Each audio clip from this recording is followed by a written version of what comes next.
దేశ రాజధానిలో దౌత్యపరమైన ప్రాంతమైన చాణక్యపురి ప్రాంతంలో ఉన్న రాయబార కార్యాలయం వెనుక జరిగిన పేలుడుపై ఢిల్లీ పోలీసులు అప్రమత్తమయ్యారు. ఢిల్లీలోని ఇజ్రాయెల్ ఎంబసీ సమీపంలో జరిగిన పేలుడు ఘటనకు సంబంధించి పోలీసులకు బెదిరింపు లేఖ అందింది. పేలుడు జరిగిన ప్రదేశానికి సమీపంలో ఇజ్రాయెల్ జెండాతో చుట్టబడిన లేఖ కూడా అప్పుడు లభ్యమైంది.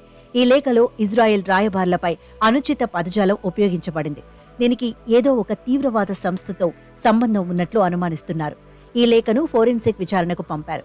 సీసీటీవీ ఫుటేజీని పరిశీలించిన ఢిల్లీ పోలీసులు ఇద్దరు అనుమానితులను గుర్తించారు. ఇప్పుడు పోలీసులు సమీపంలోని సీసీటీవీని పరిశీలిస్తున్నారు. తద్వారా ఇద్దరు నిందితులు అక్కడికి చేరుకున్న మార్గాన్ని కనుగొనవచ్చు. బాంబ్ స్క్వాడ్తో పాటు పోలీసు ప్రత్యేక సెల్ బృందం సంఘటనా స్థలానికి చేరుకుని పరిశీలించారు. ఆ ప్రదేశంలో అనుమానాస్పదంగా ఏమీ కనిపించలేదని ఢిల్లీ ఫైర్ డిపార్ట్మెంట్ చీఫ్ చెప్పారు. పేలుడు గురించి ప్రత్యక్ష సాక్షి వా మాట్లాడుతూ, సాయంత్రం 5 గంటల సమయంలో నేను డ్యూటీలో ఉండగా పెద్ద శబ్దం వినిపించింది. బయటికి వచ్చేసరికి చెట్టుపై నుంచి పొగలు కమ్ముకోవడం చూశాను. పోలీసులు నా స్టేట్మెంట్ తీసుకున్నారు అని తెలిపాడు. సమగ్ర విచారణ జరుగుతోంది. తక్కువ తీవ్రతతో కూడిన పేలుడు సంభవించినట్లు చెబుతున్నారు. అనంతరం అక్కడ గందరగోళం నెలకొంది. దాదాపు 3 గంటల పాటు అక్కడ సర్చ్ ఆపరేషన్ నిర్వహించారు. ఎన్ఐఏ బృందం కూడా ఘటనా స్థలానికి చేరుకుని విచారణ చేపట్టారు.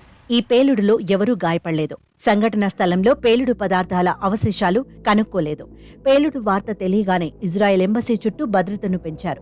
పోలీసులు దర్యాప్తు చేస్తున్నారు. మరోవైపు ఇజ్రాయెల్ జాతీయ భద్రతా మండలి భారతదేశంలోని తన పౌరులకు ఒక సలహాను జారీ చేసింది. ఇజ్రాయెల్ పౌరులు రద్దీగా ఉండే ప్రదేశాలకు వెళ్లవద్దని హెచ్చరించారు.